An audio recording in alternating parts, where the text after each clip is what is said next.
అతని లైఫ్ అంతా ఈ ఇంట్లోనే ఉండాలిగా. మా అత్తగారి ఇల్లు ఎలా ఉందో చూద్దామని. చూడు మరి. నువ్వు చూపించు. ఇదే మా విశాలమైన హాలు. ఇగో ఇదే మా డైనింగ్ టేబుల్. నెక్స్ట్ ఐటమ్ ఇదే మన బెడ్రూమ్. ఈ టైంలోనా? అత్తయ్య వాళ్ళు చూస్తే బాగోదు. అయినా సిక్కులేదు నీకు. వచ్చిన బుజ్జతల్లోడమ్మా దై దై దై దై దై దై దై దై దై.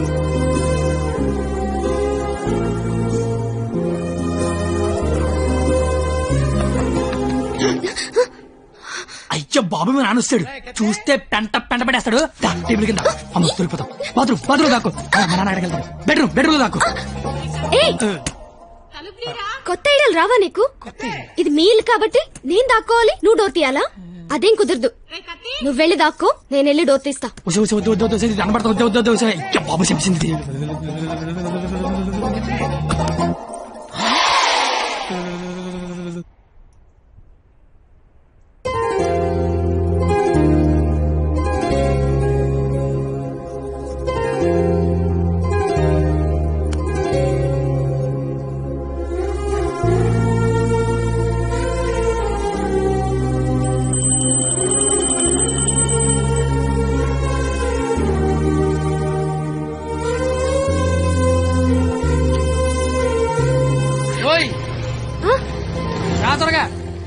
వెళ్తానత్తయ్య.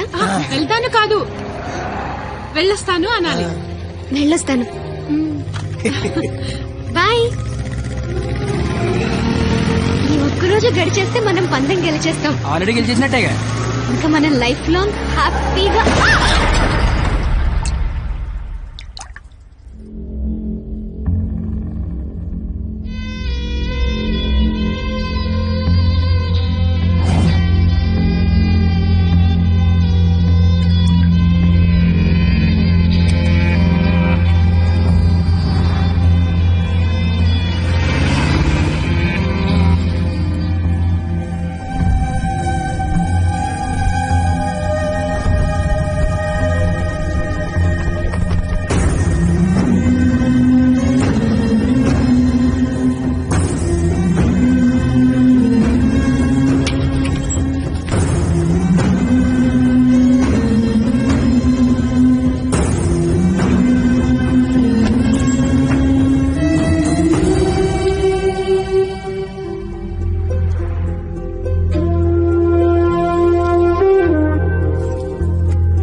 నీకేం కాదు, నేనున్నాగా.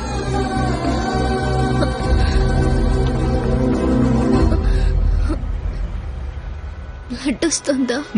రక్తం రావడం తెలియట్లేదు, కానీ కన్నీళ్లు రావడం తెలుస్తోంది. కత్తి అని త్వరగా పోనిమ్మనరా.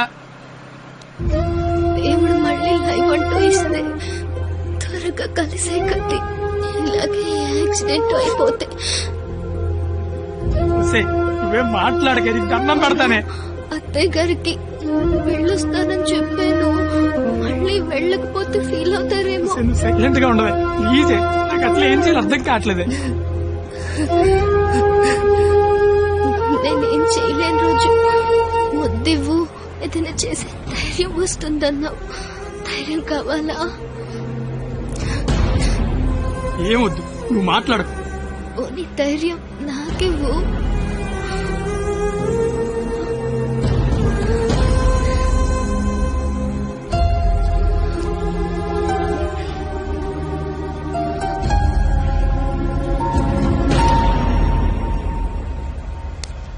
ఓయ్ 996 నిన్నే.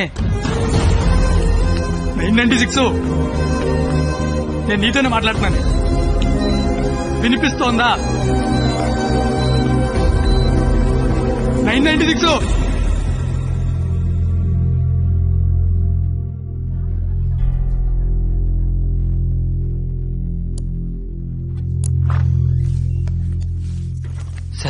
తను బానే ఉంది కదా?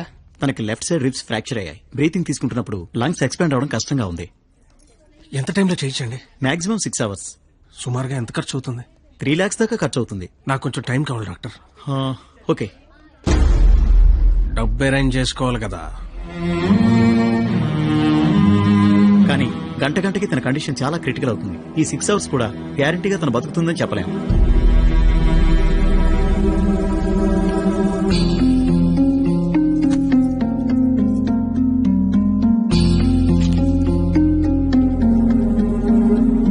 నువ్వు రాసిన అగ్రిమెంట్ కి దాని ఆపరేషన్ కి 6 గంటల టైం ఉంది. ఈలోగా నువ్వు డబ్బు తెచ్చి కట్టు. మరో క్షణం నేను ఓడిపోయిన సంతకం పెట్టేస్తా. లేదా నేను ఓడిపోయిన నువ్వు సంతకం పెట్టు, మరుక్షణం నేను డబ్బు కట్టేస్తా. ఈ రెండిట్లో దేనికైనా నాకు ఒక్క క్షణం చాలు. నీకు 6 గంటలుంది, చూస్తా అది నా కూతురుగా బతుకుద్దో లేదా నువ్వు అనుకుని ఆ ప్రేమ బతుకు. ఏంటండి ఇదంతా? కూతురు అక్కడ చావు బతుకుల మధ్య ఉంటే అది ఇప్పుడేంటి? ఏ రోజైతే ఇలాంటి క్వాలిటీ లేని అలగా ఏదో ప్రేమించానని చెప్పిందో ఆ రోజే నా దృష్టిలో అది బతికుందనుకోవట్లేదు. నా కూతురుగా బతికించుకోవాలనుకుంటున్నాను.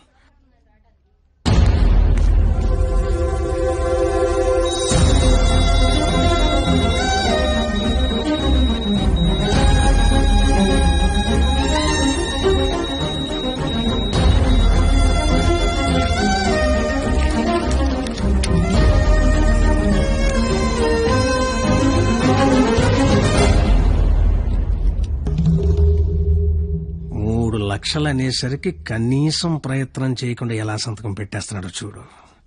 ఈడి ప్రేమ ఖరీదు 3 లక్షలన్నమాట. నేనేం చేయలేనని నీకు తెలుసు. ఉన్నవే 6 గంటలు. ఇప్పుడు నేను డబ్బు కోసం పరిగెడితే మా నాన్న ఇల్లు అమ్మేసి మా ఫ్రెండ్ ఆటో అమ్మేసి ఇస్తారు. అవి నేను సంపాదించను కావు. ఆ ఏడాదించోడు 25-50 ఇస్తాడు. అదెందుకు సరిపోదు. అది అక్కడ ప్రాణాలతో కొట్టుకుంటుంది. ఇప్పుడు నాకు ఈ పందెం కంటే దాని ప్రాణమే ముఖ్యం.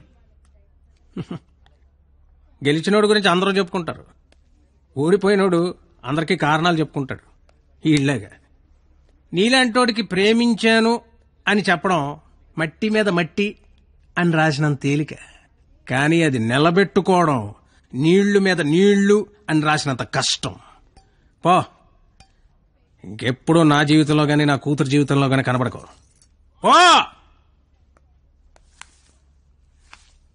ఓడిపోతే కాళ్ల మీద పడి క్షమాపణ చెప్తానన్నావు.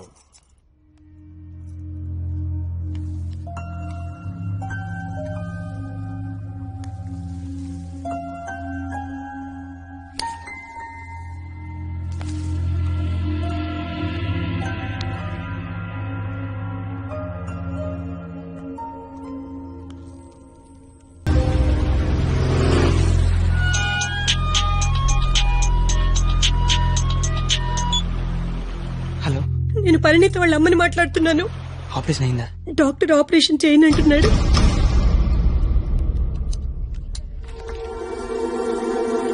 హలో సార్, నన్ను గుర్తుపట్టారా?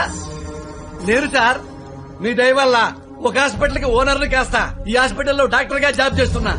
మీ క్వాలిటీ దెబ్బకి బలైపోయిన చాలా మందిలో నేను ఒక్కడు సార్. గుర్తుపట్లా? అంటే ఇప్పుడు ఆపరేషన్ చేయబోయేది నేనే సార్, కానీ చేయటల్లా మానేశా. ఇప్పుడే నిమిషం ముందు నిర్ణయం తీసుకున్నా.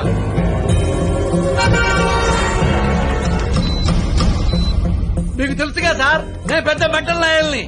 చేసే పనిలో క్వాలిటీ ఉంటల్లా. ఆపరేషన్ థియేటర్ లో పొట్టకోసి అందులో చేతులు పెట్టడం, మళ్లీ వేరే పొట్టకోసి అవే చేతులే అందులో పెట్టడం చీ చీ చీ చీ గలీజ్గా ఉంటుంది సార్.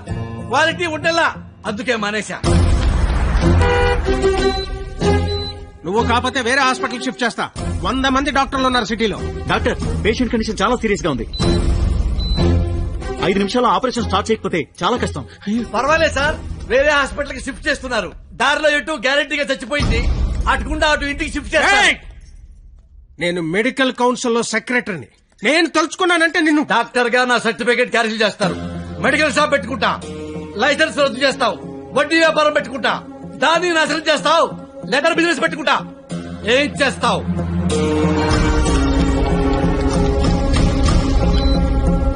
ఈ అవకాశాన్ని వదులుకోను రాజా. నీ మీద కక్ష తీర్చుకోవడం కోసం ఎంత దూరమైనా వెళ్తా.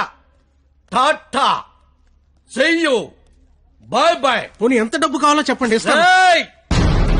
డబ్బిచ్చి ప్రాణాలు కొనుక్కునే కర్మ నీకుందేమో గాని నాకు లేదు. జీవితంలో క్వాలిటీ మరీ ఎక్కువైతే ఇదిగో ఇలా ఏడవాల్సి వస్తుంది, ఇలాగే ఏడవాల్సి వస్తుంది. మిస్టర్, దేవుడికి డాక్టర్ కి కోపం తెప్పించకూడదు. దేవుడు కోపం వస్తే డాక్టర్ దగ్గరికి పంపిస్తాడు, డాక్టర్ కోపం వస్తే దేవుడి దగ్గర పంపిస్తాడు. మరో 5 నిమిషాల్లో నువ్వు ఏడవబోయే ఏడుపు వింటానికి అదిగో నా రూమ్ లో వెయిట్ చేస్తుంటా. Good luck for me, bad luck for you. Thank you.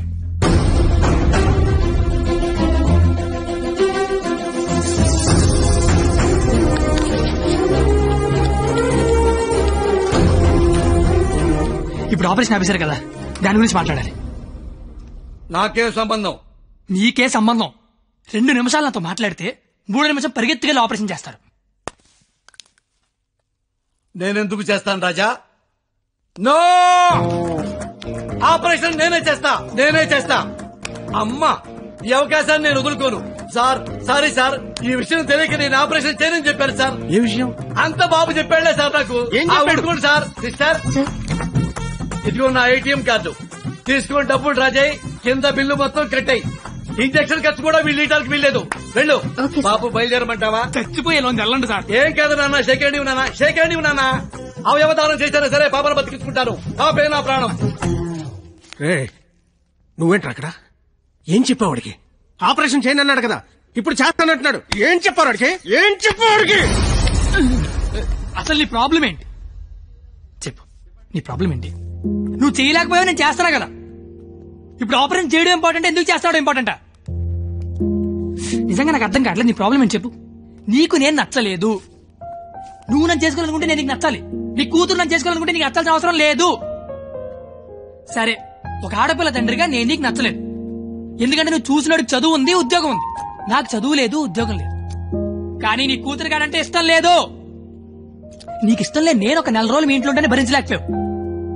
నీ కూతురు దానికి ఇష్టం లేని వాడితో జీవితాంతం ఒకే ఇంట్లో ఉండాలి, ఒకే మంచం మీద పడుకోవాలి, కాపురం చేయాలి. అర్థమవుతుందా నీకు? నాకు విషయం చెప్పు. నీలా నీ ఫ్యామిలీని 4 రోజులు పోషించమన్నావు. చివరిలో యాక్సిడెంట్ అయ్యింది, ఆపరేషన్ చేయించలేకపోయినా ఓడిపోయిన సంతకం పెట్టమన్నావు, పెట్టేశా. నీ కూతురు నీకిచ్చా. నువ్వేం చేసావు? ఆపరేషన్ చేయించగలిగావా?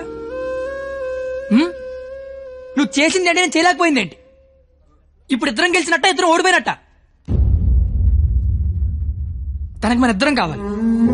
నువ్వు ఉన్నావన్న ధైర్యం కావాలి, నేను ఇచ్చే ఆనందము కావాలి. తను ఎగరాలనుకుంటోంది, ఎగరడానికి రెక్కల్లా నేనున్నాను. కానీ ఎగిరి ఎగిరి అలిసిపోతే వాలడానికి కాళ్ళలా నువ్వు ఉన్నావన్న ధైర్యం కావాలి. అసలు నీతో పాటు మా నాన్న కూడా కావాలి. నన్ను ఉండకపోతే దాన్ని పెళ్లి చేసుకోవడానికి 3 లేసిన చెప్పి పట్టదు నాకు. నిన్ను కాదు లేచాక దాన్ని అనాలి. చెయ్యి, ఇదంతా నీకు ఎంత చెప్పినా అర్థం కాదని తెలుసుకోవడం చెప్తాను. నాకైతే అర్థం కావట్లేదు. చెయ్యి, అంత వస్తువు తెస్తే. రాజా, కంగ్రాచులేషన్స్, ఆపరేషన్ బాగా జరిగింది. అమ్మాయి safe. Best of luck. Medical officer గారు, మీరు మీ భార్య లోపలికి వెళ్ళి చూడొచ్చండి.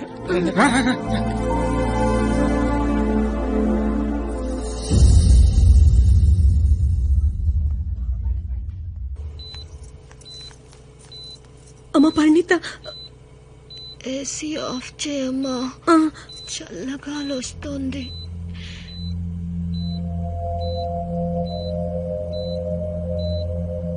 నిన్నొకటి అడగాలి నాన్న.